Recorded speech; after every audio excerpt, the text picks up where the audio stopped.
श्रीराम. सर्व श्रोत्यांना प्रेमपूर्वक नमस्कार.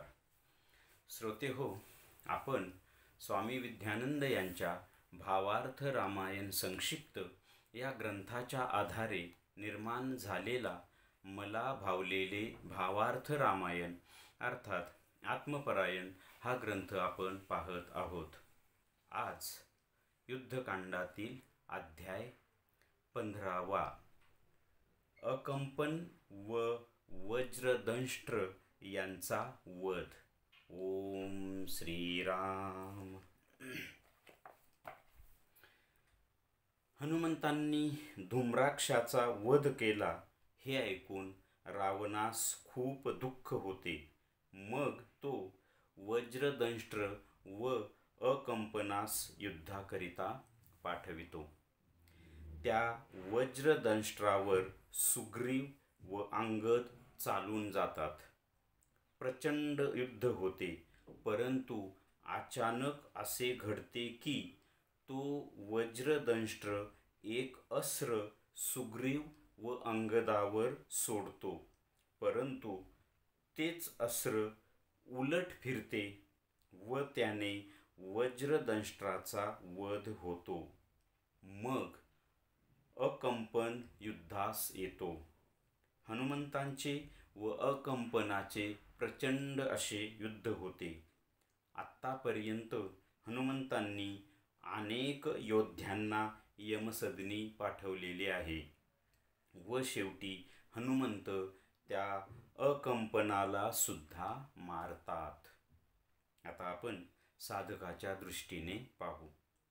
साधकाच्या अंतरंगातील या युद्धभूमीवर शुद्ध असलेल्या शुभ शक्ती व अशुद्ध असलेल्या वामशक्ती यांचे युद्ध सुरू आहे.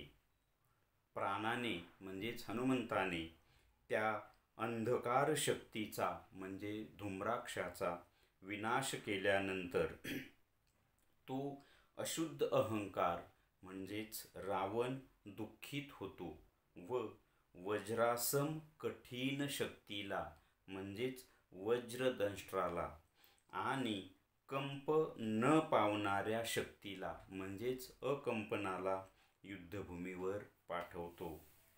ती वज्रासम कठीण शक्ती आपल्या कठीणपणाचा प्रयोग त्या सत्कर्म व जीवावर म्हणजेच अंगद व सुग्रीवावर करते, परंतु तो प्रयोग त्या वज्रासम कठीण शक्तीवरच उलटतो व कठीणपणामुळे त्या वज्रासम कठीण शक्तीचा विनाश होतो.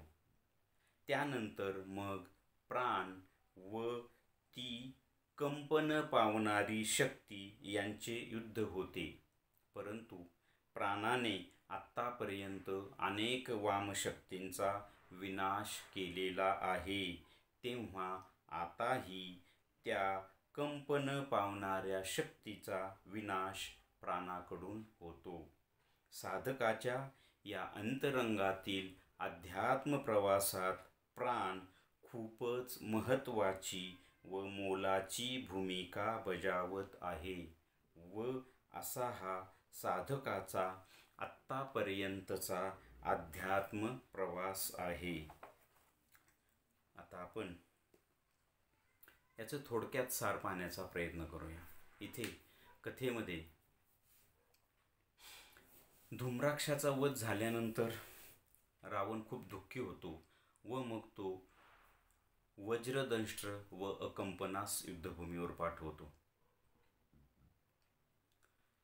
त्या वज्रदंष्ट्रावर सुग्रीव आणि अंगद धावून जातात.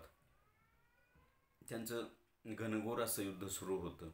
तो वज्रदंष्ट्र एक अस्त्र अंगद आणि सुग्रीवावर सोडतो, परंतु होतं असं की ते अस्त्र सोडल्यानंतर ते अस्त्र उलट फिरतं आणि ते वज्रदंष्ट्रावर येऊन आदळतं आणि त्याच्यामध्ये वज्रदंष्ट्राचा विनाश होतो, वध होतो.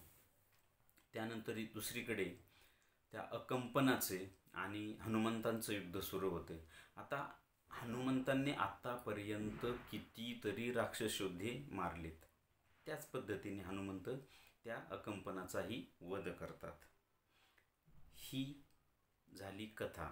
आता हेच साधकाच्या अंतरंगात कसं घडतं, तर साधकाच्या अंतरंगामध्ये शुभ शक्ती म्हणजे शुद्ध असलेल्या शक्ती म्हणजेच त्या शुभ शक्ती व अशुद्ध असलेल्या शक्ती म्हणजेच वामशक्ती, म्हणजेच साधकाच्या अंतरंगात शुभ शक्ती आणि अशुभ शक्ती यांचं सतत युद्ध चालू असतं. हे आपण जर बारीक निरीक्षण केलं ना, आपलं स्वतःचंच, आपण दुसऱ्याच्या अंतरंगाचं निरीक्षण करूच शकत नाही. ते फक्त संत महात्मे करू शकतात, आपली ती पात्रता नव्हे. पण आपण आपलं निरीक्षण करू शकतो ना. तर आपल्या अंतरंगामध्ये आपण निरीक्षणच करत नाही, नीट विचार केला ना तर क्षणाक्षणाला युद्ध चालू असतं. म्हणजे बघा, समजा एखादा मला चांगला विचार माझ्या मनात येतो, एखादी चांगली गोष्ट करावी किंवा काहीतरी चांगलं करावं किंवा वाचन, अध्यात्म, जप, तप, असं काही करायला गेलो की लगेच विचार काय येतो माहिती आहे का, नाही आता आपण ते नंतर करू, आता मला हे काम केलं पाहिजे, मला ते तिकडं गेलं पाहिजे वगैरे. हे अतिशय क्षुल्लक गोष्ट वाटते ना, परंतु हेच युद्ध आहे. जो चांगला विचार आला ना, शुभ कर्माचा, शुभ कार्याचा, तो लगेच निरस्त केला जातो कुठल्या अशुद्ध विचाराने. तो आपल्याला वाईट वाटतच नाही, नाही आपण त्यालाच महत्त्व देतो, नाही ती गोष्ट महत्त्वाची, ती आपण केली पाहिजे. म्हणजे हे अतिशय क्षुल्लक मी उदाहरण देतोय. अशी अनेक, मग काम, क्रोध, लोभ, मोह, मद, मत्सर हे आपल्याला निदान दिवसभरातून एकदा तरी छेडतातच. ज्यानं त्यानं हा विचार करावा. चांगल्या चांगल्या अतिशय उच्च दर्जाच्या साधकांना सुद्धा यातून जावं लागतं. उलट जशी जशी साधना वाढते ना, तसा तसा या वामशक्तींचा म्हणजेच ह्या षडरिपूंचा, म्हणजेच हे काम, क्रोध, लोभ, मोह, मद, मत्सर या शक्तींचा साधकाला खूप त्रास होतो आणि त्याला खूप सामना करावा लागतो. आणि हे युद्ध सतत चालू असतं. म्हणून मी हे वाक्य तुकाराम महाराजांचं नेहमी सांगत आलेलो आहे की तुकाराम महाराज म्हणतात की क्षणोक्षणी आम्हा युद्धाचा प्रसंग, अंतर्बाह्य जग आणि मन. बाह्य जगाशी भांडावं लागतं, आंतरजगाशी भांडावं लागतं आणि आपल्या मनाशी भांडावं लागतं. आणि माझं तर हे मत आहे की बाह्य जगाशी भांडणं सोपं आहे, आंतरजगाशी भांडणं खूप अवघड आहे. कारण आंतरजगात आपणच आपल्या संग भांडायचे, बाह्य तरी दुसऱ्या व्यक्तीशी भांडायचं असतं. मग त्या व्यक्तीचा संपर्क टाळला तर तात्पुरतं ते भांडण किंवा ते युद्ध थांबू शकतं, पण अंतरंगात काय करणार. मग अंतरंगातले विचार बाहेर टाकण्यासाठी आपण आपल्या सद्गुरूंच्या, ईश्वराच्या जे अनुसंधान किंवा मंत्र, जप, त्यालाच सत्कर्म म्हटले. इथे हा जो वज्रदंश किंवा जी कठीण शक्ती आहे, ती शक्ती कठीणपणा म्हणजे काय, आपल्या ठिकाणचा आहे. हे कथ्यातलं झालं.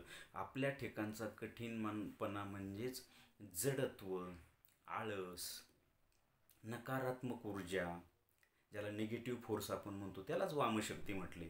ह्या सगळ्या वामशक्तीच असतात आणि ह्या आपल्या अंतरंगात म्हणजे खच्चून भरलेल्या असतात.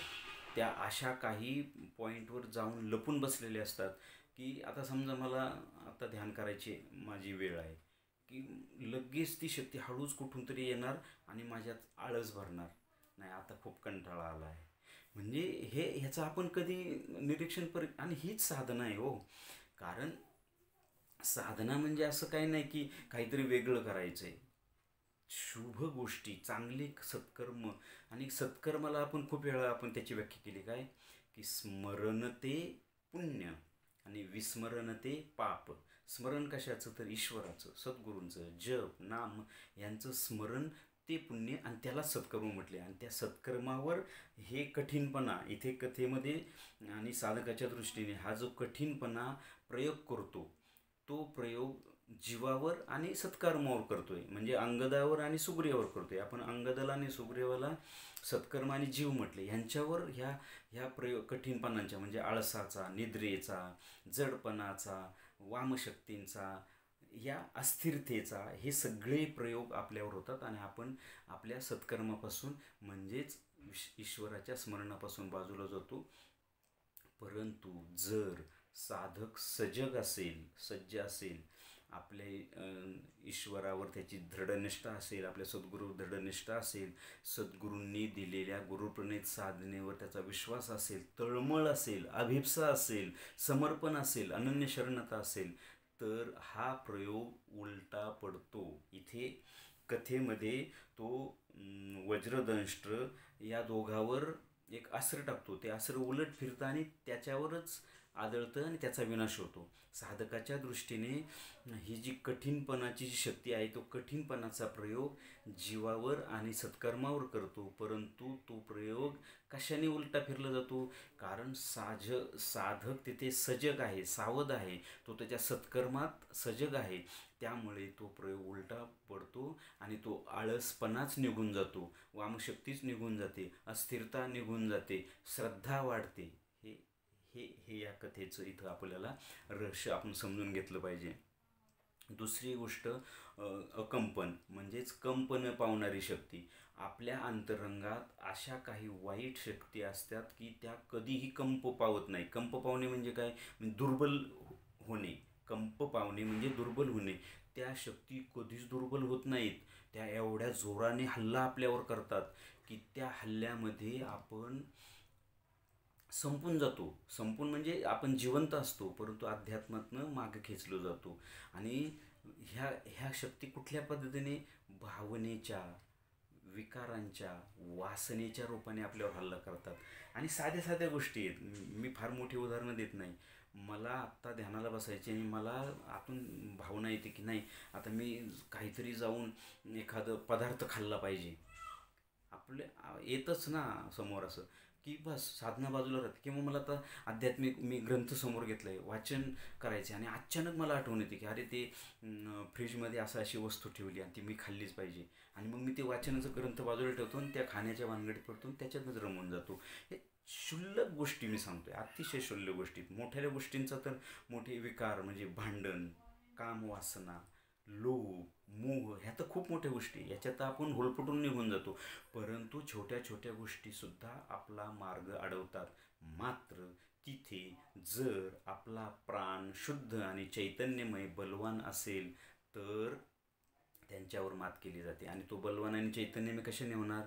भक्ती, साधना, अखंड ईश्वराचं नामस्मरण, सद्गुरूवरची दृढनिष्ठा, ईश्वरावरची निष्ठा. मुळात अभिप्सा म्हणजे मला ईश्वराची प्राप्ती झालीच पाहिजे ही प्रचंड तळमळ. त्यासाठी अनन्य शरणागता आणि त्यानंतर संपूर्ण समर्पणता. जे जे काय होईल ते ते संपूर्ण समर्पण. या शक्ती मग ह्या वामशक्तींना पिटाळून लावतात आणि आपला अध्यात्माचा प्रवास पुढे सुखकर होत राहतो. हेच या अध्यायाचं सार असावं असं मला वाटतं. श्रीरामार्पणमस्तु. हरिओम तत्सत. ब्रह्मार्पणमस्तु.